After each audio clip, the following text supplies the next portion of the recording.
Hello, hello, hello. Welcome to Ballers Union, Chicago edition. I'm here with my co-host Jay Rizzo from Rizzo Rant. We're live. We just watched an embarrassment of Chicago football. The Chicago Bears lost it to lost to the New Orleans Saints, 21-10. They actually had a last second a meaningless touchdown at the last second.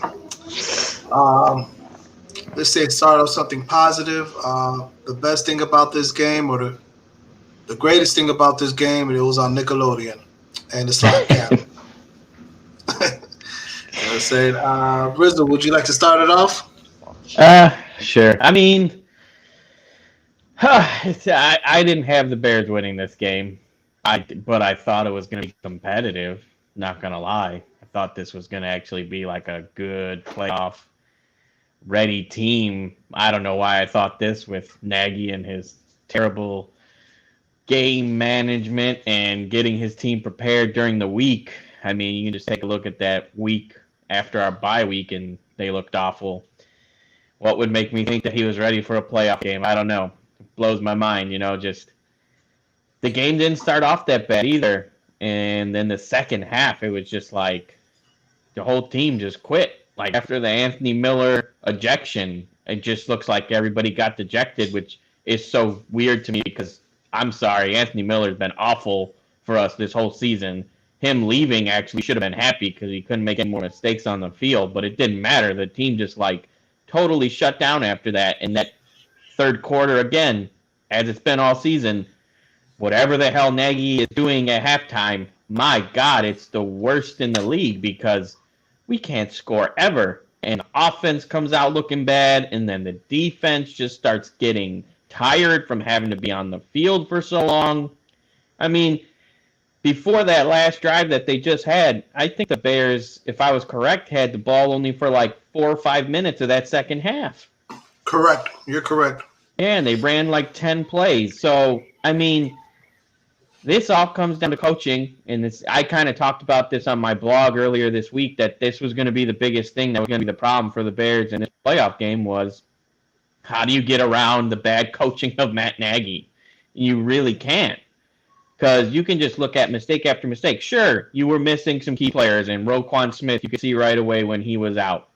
They were gashing us right up the gut with runs and tight ends and wide receivers all going to the middle of the field. I get it. And they were doing it to Montee, who just came in, didn't look like he knew the plays. But again, the whole week you knew he wasn't going to play. You knew yesterday that he was going to be ruled out. Same thing with Darnell Mooney. So you knew all week. You had other guys getting prepared. I'll say that the Javon Wims drop, I'm not going to put that on Nagy. That was actually a good play call, and they ran it perfectly. The dude just blew it. And that I won't put that one on Nagy. I'm not going to put it on Mitch. The guy dropped the ball. That should have been a touchdown. Right. But that right there could have set the tone and would have put the pressure on the Saints. Where in the first half, the Saints looked bad. You really should have been up 10-7 at least in that half, if not more. So Right. I don't know. But the second half was just complete, utter garbage all around. The defense got tired. The offense play call was terrible. I get it. You had no wideouts and all that, but you have to make adjustments. I mean, you look at the players, some of the players on the Saints getting first downs, and they're guys you don't hear of, but Drew Brees hits them because they prep right. They get coached up. If this guy's open, hit this guy. If this guy's not open, go through your reads, where it looks like the Bears have like one thing set on their pass plays, and then if it doesn't work, it's over. Right, right. Yeah. So starting off the game, first half or first quarter, actually, it looked good. You know what I'm saying? New Orleans was marching down the field, and they scored on that one drive with Michael Thomas. But other than that, they was having very, very hard time moving the chains or moving the ball along. Then we did have that incident where Rims dropped a sure touchdown. It definitely could have changed the outcome of the game. Definitely could have changed the dynamics of the game. But what really irks me or pisses me off is that Matt Nagy, you could tell Matt Nagy took over as a play caller again. When Matt Nagy wasn't the play caller, when it was the other guy, Bill Lazar, whatever his name is, when he was taking over play calling with Mitch Trubisky at quarterback, because I know everybody in Chicago loves to blame Mitch, and I'm not saying Mitch ain't a great quarterback. He's a good quarterback. He ain't the greatest. Can you win with Mitch? Yes, if you put him in the best position to win, which Nagy doesn't. But with the other guy as a play caller, he was able to score over 30 points a game. So that's something compared to against the Saints. We was unable to score 3 points against the Saints when it mattered. We did get a last-second touchdown, but at that point, the game was way over by that point. And then the 2-minute warning in the first half, he goes and run three run plays. Like, what are you doing? Like, take a chance downfield. It's like even if Mitch turns over the ball, saying if he was scared for an interception, even if he turns over the ball, your defense is good enough to stop him before they won't put points on the board because the defense was playing outstanding in the first half. And then, like you said, the defense definitely got tired. The Saints still have the worst secondary. I don't know if you saw Wims out there all by himself in the end zone. It's not, he dropped the pass, but Goldie, the Saints still have the worst secondary. You can throw I'll give Goldie a little bit of this. I don't think they have the worst secondary, but what I talked about earlier this week in my blog post when I was talking about the Bears was that, yes, the Saints have a very good defense, and they're pretty solid all around, but what they're susceptible to are big plays. Those big downfield throws, they seem to give up a lot. And they did that with that trick play, and then Wims just dropped it. And then the Bears just didn't try one for the rest of the half. Like, no downfield throws at all, nothing. And it boggles your mind because you ran that play so perfectly. Like, you get to pat yourself on the back for once, Matt Nagy. You made a good play call. You pat yourself on the back. You did a good job. The guy didn't catch it. That's not your fault. Don't go away from it then. Keep throwing those downfield shots. Like, that's what you have to do against the Saints because that's what they'll give up. They won't give up anything underneath. Their D-line is very good, so they hope that it gets through so you can't get those deep passes. But if you get enough blocking in time and you get a deep pass off, those corners and safeties have gotten burned many a times, and you had it right there. Right. Yeah, they definitely. And also the Saints is very good at stopping the run, and we kept trying to. Man, we was just doing a lot of stupid stuff. There was a couple times Mitch messed up too on the runs, on the RPOs. Like there was one RPO on it was a third and short, and he let the run. He should have kept it instead of handing it off to the running back because he would definitely got the first down. But overall, the defense got tired in the second half because of time of possession. And at this point, is the play calling with Matt Nagy, and you could tell he doesn't like Mitch Trubisky. You could tell he doesn't want Mitch Trubisky as his quarterback. And at times, it seems like he's purposely sabotaging Mitch Trubisky and the offense to be like, look, it's not me, it's him. I do totally agree with you that Matt Nagy loves to shift the blame on somebody else and put it on somebody else. And if his best way of doing it today was to put it on Mitch so they don't sign him back and they keep Nagy, because it doesn't sound like they're going to fire him because they got to the playoffs, even though they're 8-8, and then they looked awful here, and they were now 1-7 against all teams above 500 this year. So think of all that, guys. So anybody that does think that Matt Nagy deserves to stay because they made this little 7 seed that they made up for this year, think about all these things when you're watching and you want these guys to stay. Because I'm sorry, if I had to choose between Mitch or Matt Nagy staying, I'm keeping Mitch from what I saw from that little spurt. He looked better than I've ever seen him than what was Nagy was calling. And I don't know if he was calling their laser, but whatever. What I needed to see, I would keep Mitch over Matt Nagy 100%. Right.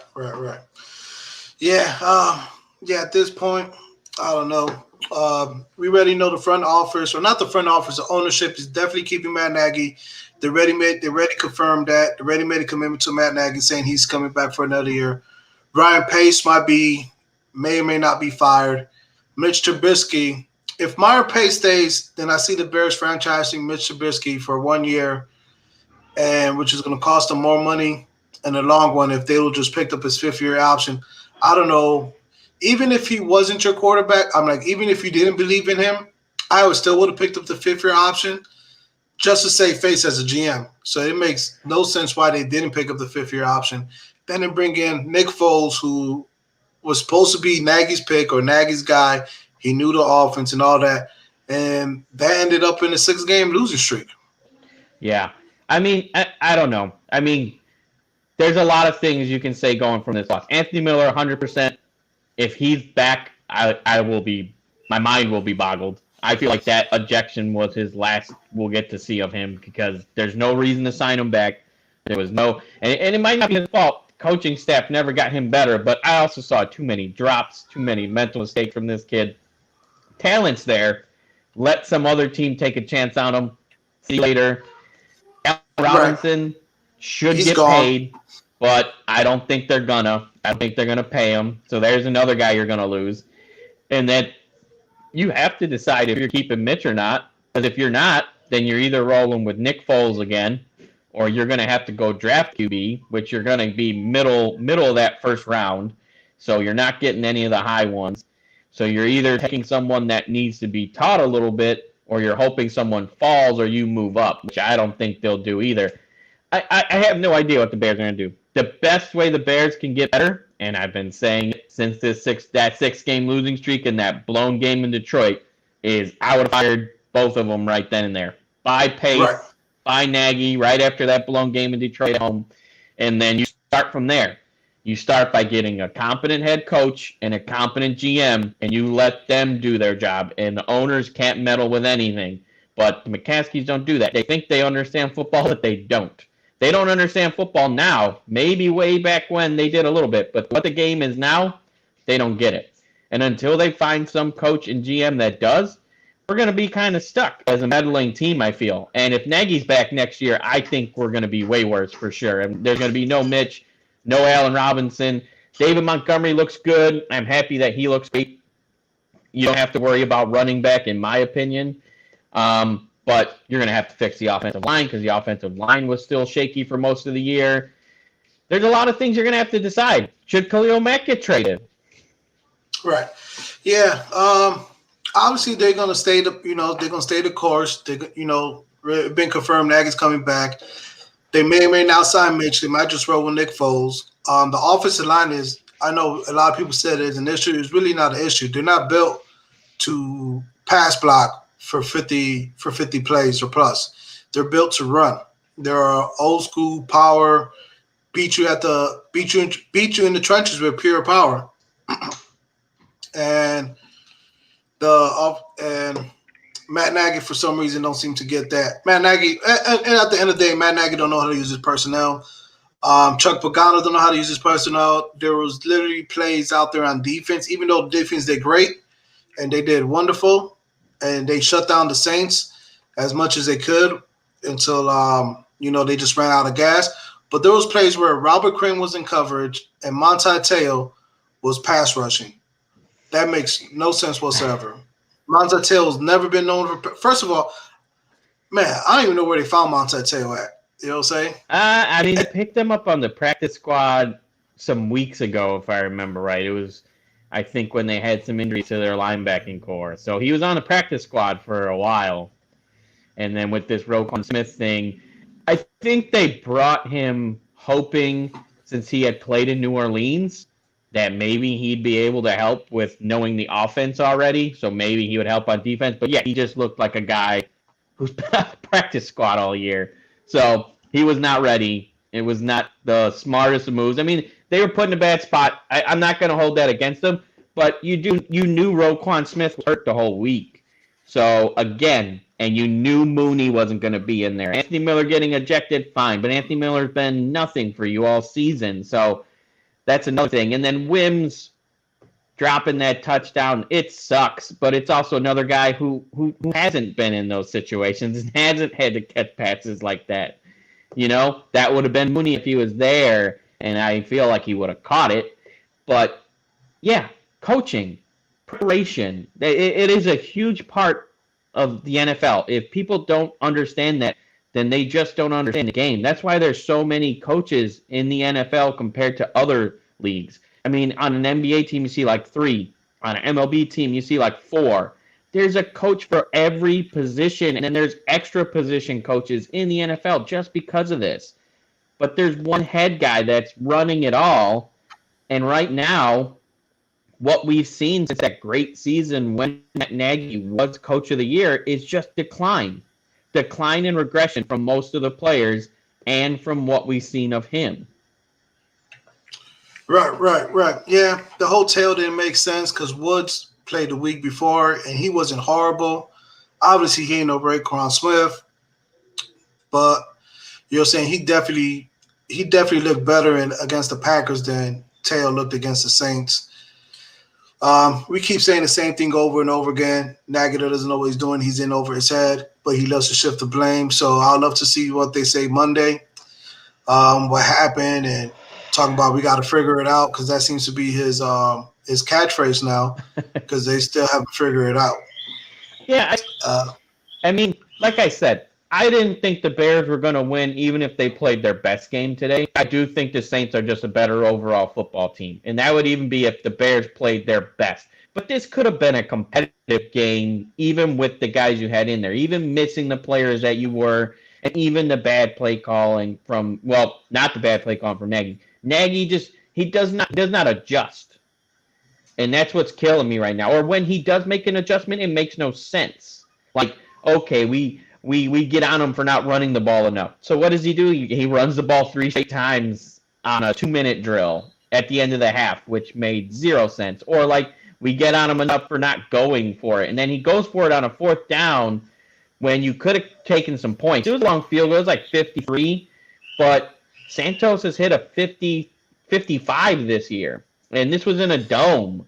Like you got to take the points. I mean, I saw a lot of teams this week, so I won't just give more shit to Nagy like we are, but you got to take those points. A lot of teams this week in the playoffs were doing the same thing, which I thought was stupid, and a lot of it came back to bite them in the ass. Like the Colts, they had a chance to get a field goal, and it at least would have been 27-27. They would have went into overtime if they would have taken the points at one point.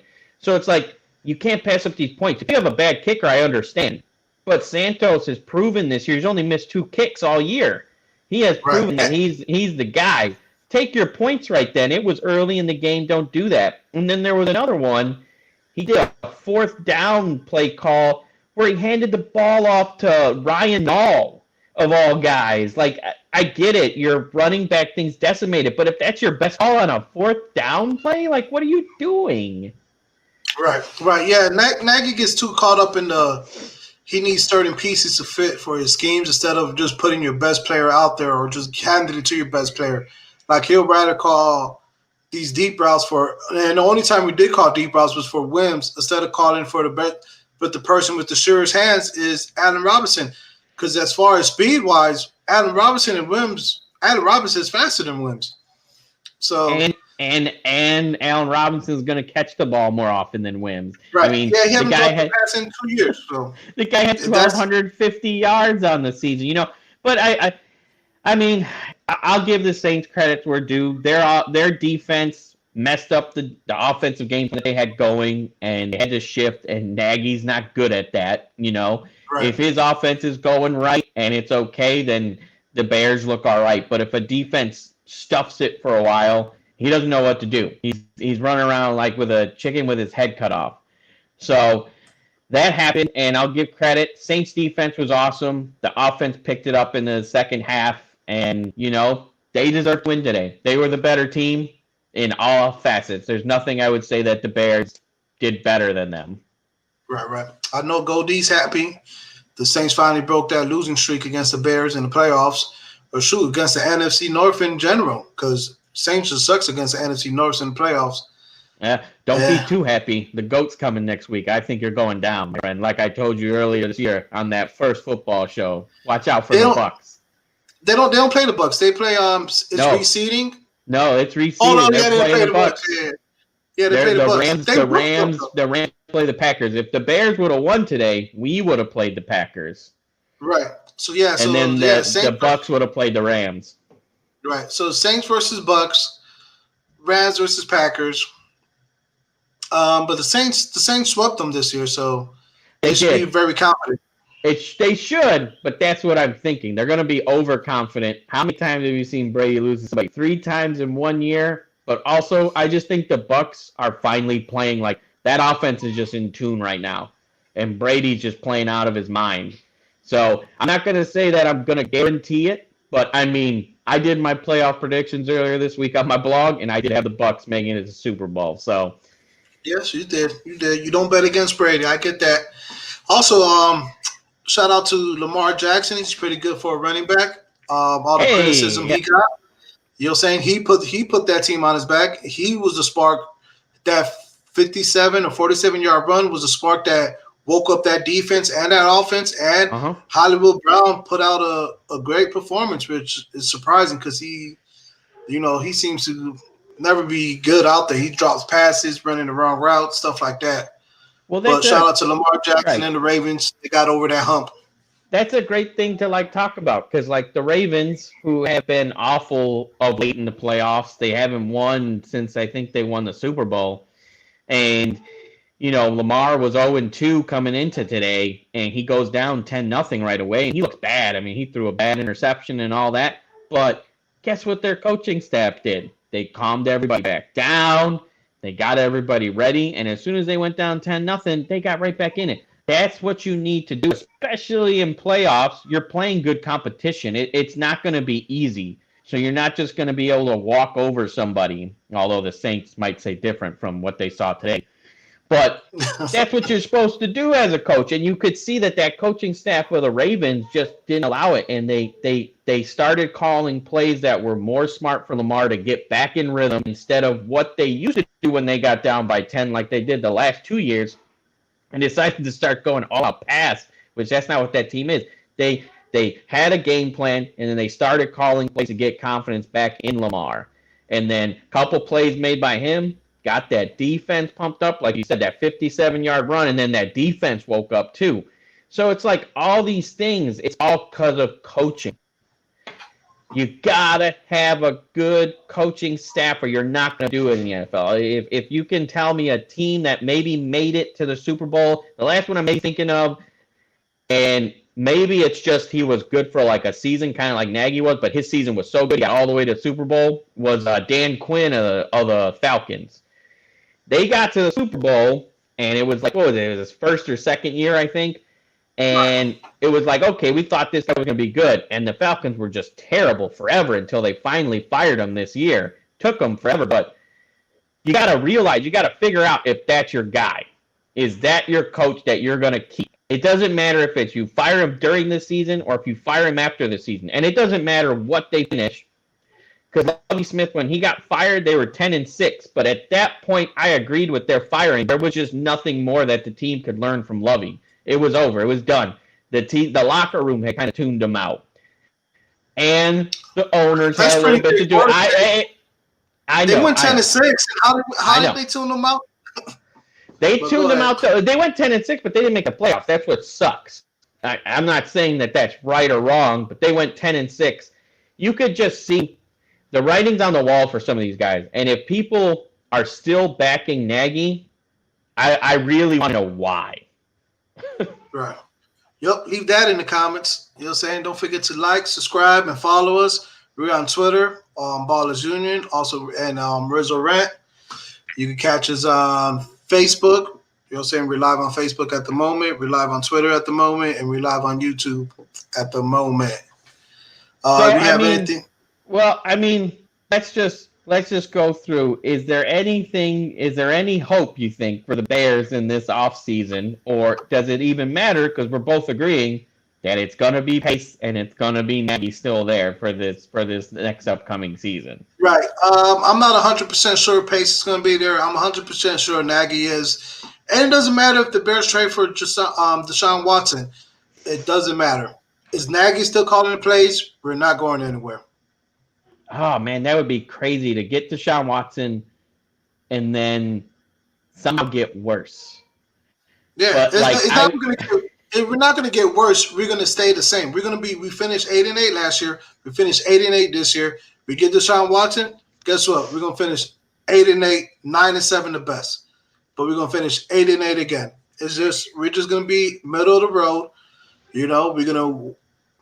That's it. We beat up on sorry teams and suck against good teams like they have been the last couple of years. And that's like what blows my mind. If you can see a guy's record against the good teams, like it is, like 1-7 this year, 1-7 against teams over 500, and that doesn't even mean that these are all playoff teams. These are just teams that had records over 500. And he went 1-7, and a lot of them, like those losses, were like the bad ones where you just like watched, and like the thing you noticed the most was like, wow, how unprepared and how badly managed this team was in those games. So it's like, how can you not just go back, look at those, and just be like, yeah, this is it, man. It doesn't matter. We went 8-8. Technically, for the whole season, we're 8-9. So we're under 500 if you want to add the playoff loss. So now Matt Right. Nagy's playoff record is 0-2. Okay, and his other playoff loss was close, but they did lose, and that was the year that they won the division and they were 12-4 and had home field advantage and all that. So Right. this year, you just got smoked. Like there was nothing good to say about your playoff game. So I don't understand how going forward, if you keep this guy, how it's going to get any better. That's my only thing is if they fire those two, at least there's a chance that we get some new blood in here at least, and we can start a new foundation of something. Because right now, Right. this foundation that Matt Nagy has set up, it's like deteriorating as each game goes. It reminds me of when Jim Boylan was there on the Bulls, and every game I kept watching it, man. I was like, man, these players just look like they're getting worse, and more than anything, they were getting pissed off at like what was going on, but they were following what their head coach was saying, you know? Right. Right. Yep. With that being said, a quick rundown of the rest of the playoffs games. Like we said earlier, the Bucks beat Washington football team. Um, the Colts lost to the Buffalo Bills. They almost came back and upset the Bills because the Bills.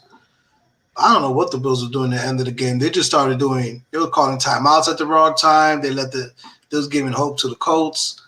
The Rams dominated the Seahawks, and they started the game with their backup quarterback, and Goff came in, and again coaching, and the coaching staff went in there and protected Goff, and they ran a lot of running plays, and then they hit him with a play action that fooled the entire Seahawks defense and got a touchdown.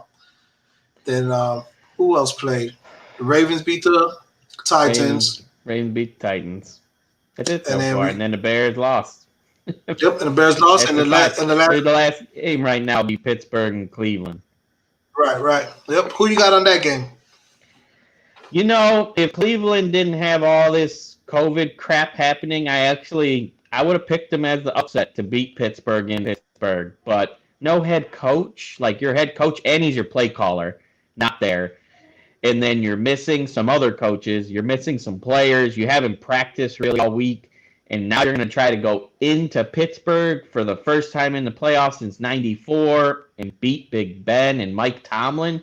I'm sorry. I'll take Mike Tomlin just as a coach to just out-coach that team and win just on his own. Right. Okay. Well, on that, we're out, guys.